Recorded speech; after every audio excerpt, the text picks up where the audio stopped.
Cuando miramos las noticias, podemos mirar temas realmente que duelen el corazón y que nos traen mucha preocupación. Y no es para menos, porque miramos noticias de mucha gente que muere, que sufre. Miramos noticias de desastres naturales que cada vez o cada año pues aumentan más y esto trae dolor a las personas. Todas estas noticias, sin lugar a dudas, traen preocupación y ansiedad a nuestro corazón. Y el poder mirar que cada vez el dinero es menos porque lo que usted gana, su salario, no le alcanza para vivir, realmente nos hace pensar de que cuando lleguen las crisis, cuando lleguen los momentos difíciles en la vida, ¿cómo deberíamos nosotros administrarnos? ¿Qué pasos deberíamos seguir para que nuestra familia sea salvaguardada, nuestras finanzas estén bien y nosotros podamos seguir siendo fieles a Dios? ¿Qué pasos deberíamos seguir? Si quieres saber esos pasos correctos que menciona la lección de esta semana, te invito a que te quedes con nosotros para poder desarrollar el resumen o el repaso de la lección de esta semana. Sean todos bienvenidos al repaso de la lección de la escuela sabática.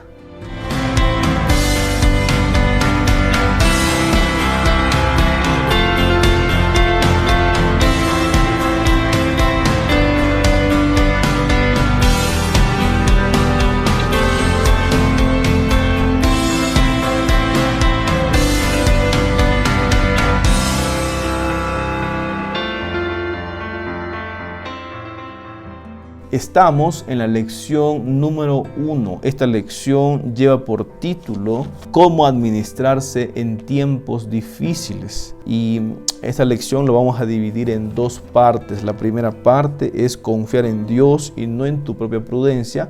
Y la segunda parte vamos a ver las prioridades del cristiano. El texto para memorizar se encuentra en el libro de Salmo 50, 14, 15 y la palabra de Dios menciona lo siguiente. Dice: ofrece a Dios sacrificios de alabanza y paga tus votos al Altísimo e invócame en el día de la angustia, te libraré y tú me honrarás. Es interesante lo que la Biblia menciona, que nosotros si hemos hecho un día pacto con Dios, si nos hemos comprometido con Dios, deberíamos día tras día poder cumplir nuestro pacto que hemos hecho, poder ser fieles a Dios. Si nosotros somos fieles a Dios, la palabra de Dios menciona que Él nos va a honrar. Y esta fidelidad está basada con las decisiones que tomamos y también con nuestros recursos que Él nos ha dado para poder vivir en esta tierra y honrarlo también a Él. Muy bien, vamos a pasar a la primera parte. Y esta primera parte se titula Confiar en Dios y no en tu propia prudencia. Muy bien, vamos a mirar el día lunes de la lección, el día martes y el día jueves. Y esta primera sección pues nos va a hablar de poner a Dios en primer lugar, confiar en Él, porque el ser humano siempre tiende a confiar en su sabiduría, en su inteligencia. Por ejemplo, vamos a mirar que en la historia de David un día, él llegó a ser rey, pues un muchachito que fue pastor de ovejas, que tuvo una victoria con Goliat y fue un hombre muy humilde delante de Dios. Llegó un tiempo de, a pesar de mirar todos los milagros que Dios había hecho en su vida, él desconfió de Dios. Podemos leer en Primera de Crónicas 21, capítulo 21, versículo 1, que David desconfió de Dios y mandó a censar su ejército. Él le dijo a su comandante Joab que censara a su ejército, porque David llegó un momento que puso en su corazón de que sus victorias, sus batallas que él tenía, las victorias que él tenía en sus batallas eran ganadas únicamente por la fuerza de sus soldados, por su fuerza bélica y por su inteligencia de él. Yo me preguntaba y decía, ¿qué de malo tenía en censar al pueblo, ahí a sus soldados? Y pues nos damos cuenta leyendo el comentario bíblico. David estaba poniendo y estaba proclamando ante las personas de que su secreto para la victoria no era Dios. Su secreto para la victoria era sus soldados, era su fuerza bélica. lo que él tenía. Y esto claramente estaba yendo en contra de Dios, porque lo que David estaba diciendo en pocas palabras era: Señor, todo lo que he logrado es gracias a mí, a ti no es nada. Y esto no era así. Todo lo que David había logrado era 100% de Dios y nada de David. Lo único que David hacía era confiar en Dios, era poner a Dios en primer lugar. Pero llegó un momento que David decidió confiar en sus propios recursos, en su sabiduría, en sus soldados, en su gente, y poner a Dios en segundo lugar. Y cuando pasó eso, la historia dice que solamente trajo dolor y desgracia para su pueblo. Muy bien, ahora seguimos con esta primera sección y quería lanzar la pregunta: ¿qué harías si supieras que todos tus bienes, tus posesiones, tus riquezas que tú tienes, un día va a ser consumido por fuego y azufre? ¿Qué harías si todo se va a destruir, si nada de lo que tienes actualmente pues va a quedar contigo? No sé, usted podría responderme de muchas maneras, pero quizás usted también piense y diga: pues si se va a destruir todo, ¿por qué no aprovechar y disfrutar todo lo que tengo aquí en esta vida mientras esté vivo? Porque alguno puede decir: mira, nosotros vivimos 80 años, 100 años, wow, es bastante tiempo. Pero cuando lo comparamos con la eternidad, porque Dios nos promete eso, porque Dios dice que todo aquel que ama a Dios y que vive para Dios, un día podrá vivir para siempre, tendrá una eternidad para vivir, para disfrutar, para gozar lo que Dios nos va a dar.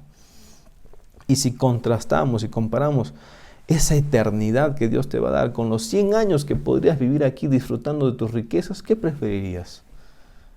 Yo creo que preferirías disfrutar de la eternidad con Cristo Jesús, que Él te va a dar mucho más de lo que tú tienes ahora en esta vida. Entonces, si razonamos así, y pensamos y reflexionamos así, ¿no cree usted que debería ser hora de simplificar nuestra vida? De comenzar a poder administrar bien lo que Dios nos ha dado, de disfrutar lo que tenemos, de compartir con nuestra familia, de suplir las necesidades de nuestra familia, de atender a nuestra familia, pero también de compartir lo que Dios nos ha dado con las personas necesitadas, de compartir con la gente que más sufre en esta tierra y también de poder ayudar a la causa de Cristo. Eso es lo que deberíamos hacer nosotros hoy en día. Finalmente, para cerrar esta idea que estamos diciendo de que nosotros lo que tenemos aquí, todo esto es fugaz, es pasajero. Aprovéchalo mientras estés vivo. Comparte con tu familia, suple tus necesidades. Pero recuerda lo que ya dijimos. Comparte también con la gente que necesita y con la obra de Dios, pensando de que estás caminando no hacia un lugar donde vas a morir para siempre, no. Estás caminando para un lugar en donde vas a vivir con Cristo para siempre. Estás caminando para la eternidad. Y si recuerdas siempre eso, entonces en tu corazón siempre va a estar aprovechar la vida que tengo ahora, disfrutar de lo que Dios me ha dado, sí, pero no egoístamente, sino compartiendo con los demás. Ahora, para continuar con esta primera parte, pues deberíamos recordar lo siguiente, lo que dice Apocalipsis capítulo 13, versículo 15 al 17. La palabra de Dios menciona lo siguiente, así en Apocalipsis capítulo 13, versículo 15 al 17. Dice: se le permitió infundir aliento a la imagen de la bestia, para que la imagen hablara e hiciera matar a todo el que no la adorara. Y hacía que a todos, pequeños, grandes, ricos, pobres, libres y esclavos, se les pusiera una marca en la mano derecha o en la frente, y que ninguno pudiera comprar ni vender, sino el que tuviera la marca o el nombre de la bestia o el número de su nombre. Estamos viendo de que va a llegar tiempos difíciles, y el texto que acabo de leer va a ser un tiempo difícil. Justo antes de que Cristo vuelva por segunda vez, no vamos a poder ni comprar ni vender, menciona la palabra de Dios. Va a ser un tiempo duro porque básicamente nuestra sociedad está acostumbrada a esto, está acostumbrada a vender, está acostumbrada a comprar. Todos compramos. Para comer tenemos que comprar. Para poder vivir en esta tierra es necesario comprar, porque hay cosas básicas que el ser humano necesita, que si no compra, tarde o temprano se va a morir, porque hasta el agua tenemos que comprar, la luz tenemos que comprar. Entonces, cosas básicas son necesarias para nosotros, y cuando lleguen estos momentos de crisis, allí se va a ver realmente de qué estamos hechos, cuál es nuestra decisión. Porque todo esto está en el contexto de que no van a poder comprar ni vender los que adoran a Cristo Jesús. Los que no deciden tener la marca de la bestia en sus corazones, en sus manos, en su frente, en sus acciones ni en sus pensamientos. Entonces en este momento se va a ver la fidelidad del cristiano. Si el cristiano es fiel a Cristo Jesús, pues tendrá que morir si es posible, porque no quiere ser sellado por la bestia, sino que ya decidió por Cristo Jesús. Muy bien, estamos llegando ya a la parte final. Y la parte final de esta primera sección, pues me hace recordar lo siguiente. Alguna vez yo me pregunté, dije, ¿en qué me ayuda que yo pueda ser un fiel diezmante y un fiel ofrendante? ¿En qué me ayuda? Pues cuando miramos la historia bíblica y la profecía bíblica, nos damos cuenta que la fidelidad tiene que ver con que nosotros podamos darle a Dios lo que le pertenece a Él, tanto la gloria, la honra, con guardar sus mandamientos, con el decidir bien, no cuando todos te ven, sino cuando nadie te ve. Y vamos a leer, por ejemplo, lo que dice el libro de Deuteronomios 14, versículo 22 y una parte del versículo 23. La palabra de Dios dice: indefectiblemente diezmarás todo el producto del grano que rindiere tu campo cada año. Y dice: y esto lo vas a hacer para que aprendas a temer a Jehová tu Dios todos los días de tu vida. Yo quería decir así: ¿por qué es que diezmamos nosotros? ¿Por qué es que ofrendamos nosotros como cristianos, como adventistas del séptimo día? Lo hacemos porque creemos que es un mandato de Dios. Y porque al hacerlo, yo le estoy diciendo a Dios así: Señor, yo confío en ti y creo, Señor, que esta porción que tú me has dicho para darte te pertenece a ti, no es mío.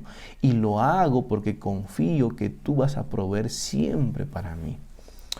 Hay una parte de la lección que nos dice que el temer a Dios está conectado con confiar en Dios, con esperar en Dios. Y entonces yo podría decir así: cada vez que nosotros diezmamos y ofrendamos, estamos recordando, estamos nosotros mismos mentalizándonos que como somos egoístas, yo diezmo para que no sea más egoísta, para ser bondadoso con Dios, para ser bondadoso con mi prójimo, para desprenderme de lo que tengo, para compartir con los demás, para que el compartir no sea algo obligatorio, sino que llegue a ser algo en mí que sea natural, que es difícil, pero que si lo hacemos, un día Dios va a transformarnos y vamos a poder ser realmente bondadosos. Eso uno. Y otro, para animarnos siempre a confiar en que Dios siempre va a proveer para nosotros, aún en los momentos más difíciles que nos toque vivir. Entonces estamos mirando que va a llegar un tiempo en donde no vamos a poder comprar ni vender, no vamos a poder hacer lo que podemos hacer libremente ahora. Y van a ser en esos momentos que tu fe te va a ayudar a recordar de que el Señor me ha prometido de que si yo soy fiel a Él, Él siempre va a proveer para mí. Y aunque tú estés en una cárcel, y aunque no tengas nada que comer, y aunque de repente tu hijo esté enfermo, Dios va a proveer para ti. Dios va a hacer el milagro de sanar a tu hijo, de librarte de la cárcel, de darte de comer aún donde no haya comida.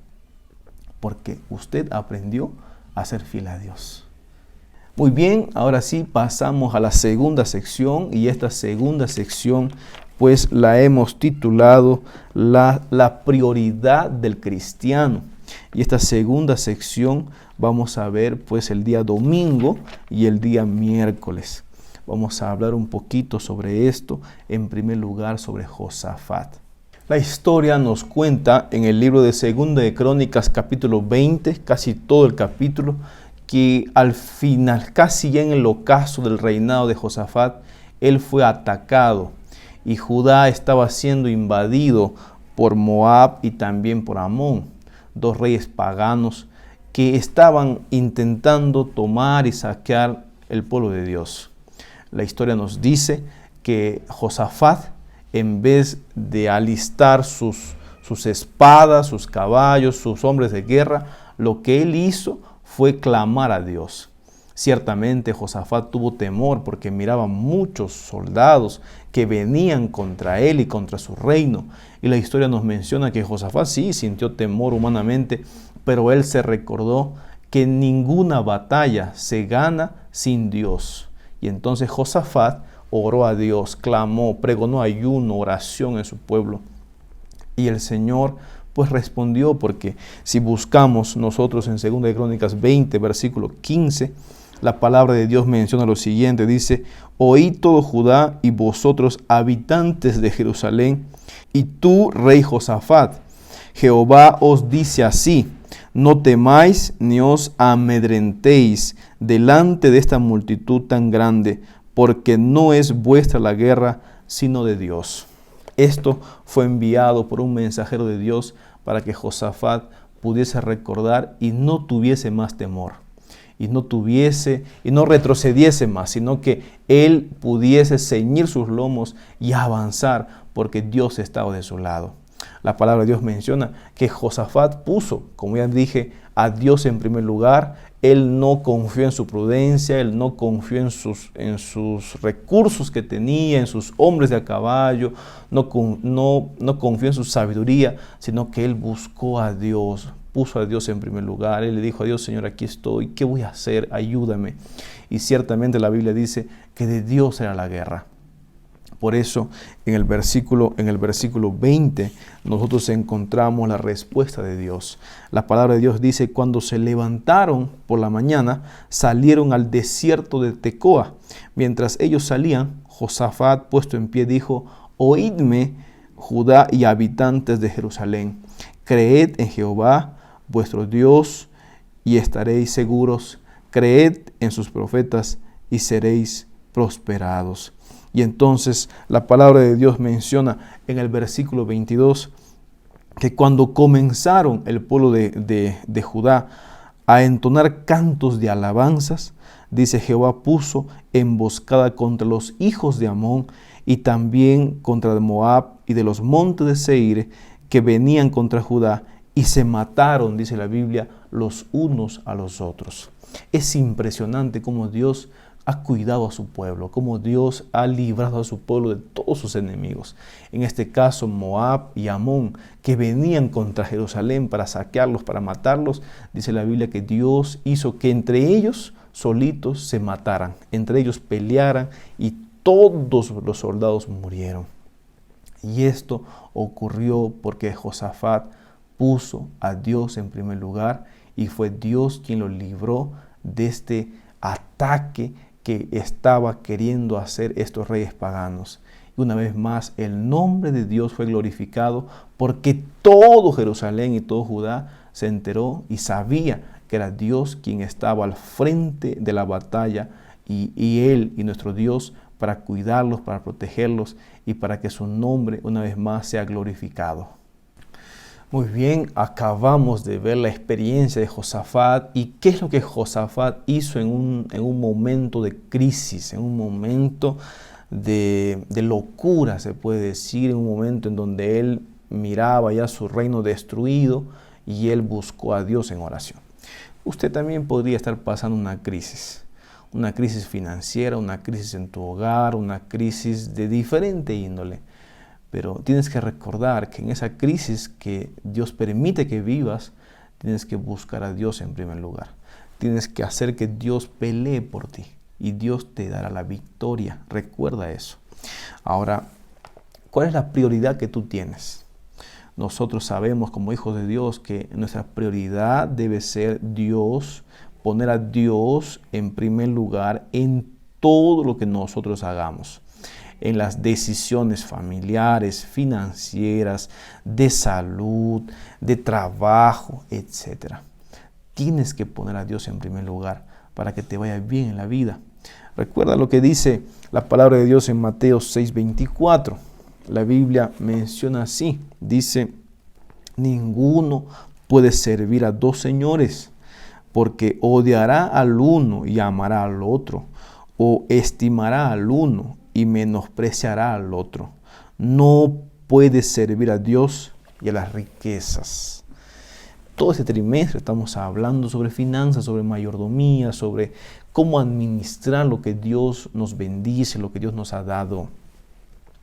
Y hemos visto también de que las riquezas, si bien es cierto, no es un pecado para el ser humano tener riquezas, tener mucho dinero, también puede ser las riquezas la ruina del ser humano. Si bien es cierto, no es pecado, pero muchas veces termina siendo ruina para la vida del ser humano. Porque cuando el ser humano comienza a amar a las riquezas, a las comodidades, a todo lo que la riqueza puede proveerte, terminas poniendo a Dios al último, terminas poniendo a Dios en segundo lugar. Y eso no debe pasar. Por eso la Biblia menciona y dice: no puedes servir a las riquezas y a Dios al mismo tiempo. O bien sirves a las riquezas y te olvidas de Dios, o bien sirves a Dios y las riquezas a un lado. Como dije, no está mal que tengamos riquezas, pero si las riquezas nos van a dominar a nosotros, estamos perdidos. Nosotros debemos dominarlas a ellas porque ellas son un medio para servir a Dios, para ayudar a su causa, para satisfacer las necesidades personales que tenemos como familia, para cuidar a tu familia, pero también para servir a Dios y a su causa. Y ellas no pueden marearte para que tú te olvides de Dios y te alejes de Dios. Entonces, tu prioridad clarito debe estar en tu mente, que es Dios en primer lugar. Dios y Él debe ser el centro de todo lo que tú hagas. Siempre deberías preguntarte: ¿qué haría Dios en mi lugar si yo estoy pasando por esta situación difícil? ¿Cómo actuaría Dios si yo estoy así en esta situación? Y entonces cuando te respondas a esa pregunta, así debes actuar en tu vida. Recuerda, como ya dijimos, nadie puede servir a dos señores. Decide servir al Señor tu Dios por sobre todas las cosas. Vamos a buscar lo que dice Primera de Juan, capítulo 2, versículo 16 al 17.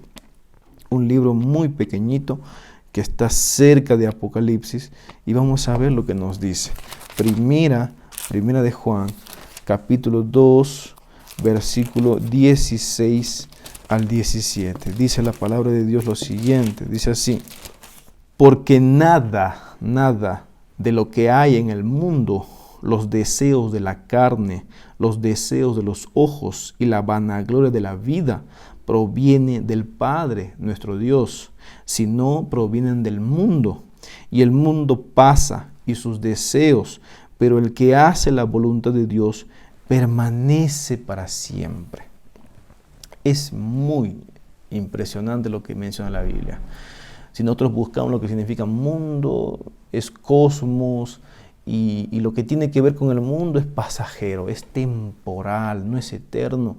Es como una ilusión que llega a tu vida, que, digamos así, te hace feliz momentáneamente, pero que a la larga lo único que hace y trae para tu vida es desolación, es infelicidad, es tristeza. Todo lo que llega a nuestros 5 sentidos generalmente son pasajeros. Porque en este mundo lo que el diablo ha tratado de hacer es que nosotros estemos tan distraídos con las cosas que vemos, con las cosas que tocamos, con las cosas que comemos, con las cosas que oímos. Y entonces el diablo lo que quiere hacer es distraernos tanto que nosotros nos olvidemos de que en este lugar somos advenedizos y extranjeros, solamente estamos de pasada en esta tierra, porque nuestro hogar verdadero, nuestro lugar final no es aquí. es allá en el reino celestial y allá es a donde estamos yendo. Sin embargo, estamos recordando lo que nos dice Juan, que nuestros ojos ven cosas, sentimos con nuestro tacto, oímos y también degustamos cosas temporales, mundanales de aquí, de esta tierra, que hacen que nosotros nos olvidemos de Dios y el objetivo principal que tenemos. Recuerda lo que dice la Biblia, que todo eso es vanidad, todo eso es efímero, va a pasar. Y realmente nosotros estamos con nuestra mirada en el cielo, estamos nosotros bien conscientes que aquí no vamos a vivir y que estamos peregrinando porque vamos a llegar al cielo. Si es así, entonces tienes que tomar en cuenta que no debes dejarte guiar por tu propia prudencia, sino confiar en las promesas de Dios y seguir estas promesas y obedecer lo que Dios te dice para tu vida. Finalmente, para terminar con esta primera sección, recuerda lo siguiente, lo que dice Colosenses capítulo 3, versículo 2. Pongan la mirada en las cosas de arriba, no en las cosas de la tierra, dijo Pablo alguna vez. Es difícil para nosotros hoy, porque con tanta tecnología, con HD, con los celulares, con las laptops, con las comodidades que tenemos en esta tierra, a veces nos olvidamos lo que Dios realmente quiere para nosotros. Recuerda a Josafat. Un día Josafat, en su angustia, en su crisis, él buscó y puso a Dios en primer lugar. Recuerda lo que la Biblia dice: nadie puede servir a dos señores. O estás con Dios o no estás con Él. Recuerda también de que aquí en esta tierra solamente estamos de pasada. Nuestro hogar, nuestro destino final está allá en el reino de los cielos. Si recuerdas esto, entonces en estos momentos de crisis que te toque vivir, en los momentos de crisis que te toque vivir, tomarás decisiones sabias porque estarás siguiendo lo que la Biblia menciona. Muy bien, ya estamos en la parte final, pero quería dejar algunas aplicaciones importantes para nuestra vida sobre esta lección número 11, que se titula ¿Cómo administrarse en tiempos difíciles? La primera aplicación que quisiera hacer es que nosotros, mientras estamos vivos, mientras tenemos las bendiciones de Dios en nuestras vidas, lo que debemos hacer es impulsar el reino de Dios en esta tierra. Y lo vamos a hacer pues con nuestros recursos, con el dinero que tenemos, con nuestras habilidades que Dios nos ha dado, con los dones que Dios nos ha dado. Jamás te quedes sin impulsar el reino de Dios. Dios te ha dado un talento, un don a ti, que es inigualable, que solamente tú lo tienes y que deberías utilizarlo para impulsar su reino. En segundo lugar, recuerda que si permaneces fiel durante las pruebas y las persecuciones, Dios te va a librar de todo lo malo y Él te va a llevar al cielo para que vivas junto con Él. Entonces es necesario que tú puedas permanecer fiel en estos momentos, hoy día a día, para que cuando venga el tiempo de crisis, permanezca siendo fiel. Porque si tú quieres permanecer fiel en los tiempos finales y hoy día tú no eres fiel, no vas a ser fiel en los tiempos finales. Hoy día es el día de preparación. Hoy día es el día para que tú seas fiel a Dios, para que más adelante en los tiempos difíciles tú también seas fiel a Dios. Vamos a orar. Padre nuestro que estás en el cielo, Señor, gracias por esta lección, porque nos recuerda que van a venir momentos difíciles y que en esos momentos difíciles no será nada fácil ser fiel a ti. Por eso te pedimos, Señor, que tú nos ayudes a ser fieles a ti ahora, hoy día, para que nuestra fidelidad constante nos ayude a que en los momentos duros y difíciles sigamos siendo fiel a ti y podamos confiar y esperar en tus promesas. Te lo pedimos en el nombre de Jesús. Amén. Amén.